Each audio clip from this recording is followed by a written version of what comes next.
81వ ఆనంద మేళోత్సవాలు శ్రీ కుసుమ ఆనంద మేళోత్సవాల్లో మొదటి రోజు ఉదయం 8 గంటల నుంచి రాత్రి 9:30 వరకు, అనగా మధ్యలో ఒక 2 గంటలు బ్రేక్. ఆ సమయంలో రెండు రాష్ట్రాలు, తెలుగు రాష్ట్రాల్లో ఉండేటువంటి యావత్ బాబా భక్తులు సుమారుగా 500 మంది విచ్చేశారు. వారు అరగంటకు ఒకరు ఉపన్యాసము, అలాగే ఒక్కొక్క గ్రామస్తులు సంకీర్తన అరగంట పాటు నడుపుతున్నటువంటి కార్యక్రమం మొదటి రోజు జరిగింది. ఈ రోజు రెండో రోజు శ్రీ కుసుమానాథుల యొక్క లీలా కళ్యాణం జరుగుతుంది. అలాగే ఆ జరుగుతున్నటువంటి కార్యక్రమం ఒకవైపు నడుస్తుండగానే రక్తదానం ఈ యొక్క వ్యవస్థకు అవసరం.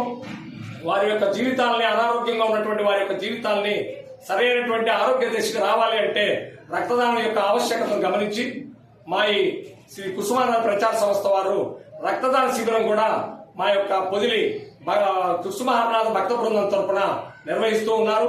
అలాగే రేపటి రోజున శ్రీ జయహరనాథ్ జయ కుసుమ కుమారి జయ అనేటువంటి భగవన్నామం 12 గంటల పాటు నడుస్తుంది. ఆ తదుపరి సాయంత్రం 7 గంటలకు శ్రీ కుసుమహరనాథుల యొక్క నగరోత్సవము జరుపుకొని సుమారుగా రాత్రి 10 గంటలు అయ్యేటప్పటికీ శ్రీ కుసుమహరనాథులకు దివ్య హారతి ఇచ్చి ఈ యొక్క కార్యక్రమాన్ని పూర్తి చేస్తారు. ఈ కార్యక్రమం వలన జనాలకు కావలసినటువంటి మానసిక పరిపుష్టి, శాంతి ఈ కార్యక్రమం పాల్గొన్న వాళ్ళకు రావటమే కాకుండా ఒక మంచి భావాలతో కూడినటువంటి రేసెస్, వేవ్స్ ఈ ప్రాంతం అంతా నడిచి ఈ ప్రాంతం అంతా సుభిక్షంగా, ఆనందంగా, శాంతిగా, ఆరోగ్యకరంగా ఉండే నిమిత్తం ఈ కార్యక్రమం నిర్వహిస్తున్నామని చెప్పి ఈ సందర్భంగా తెలియజేస్తున్నాము. కుసుమహర కుసుమహర.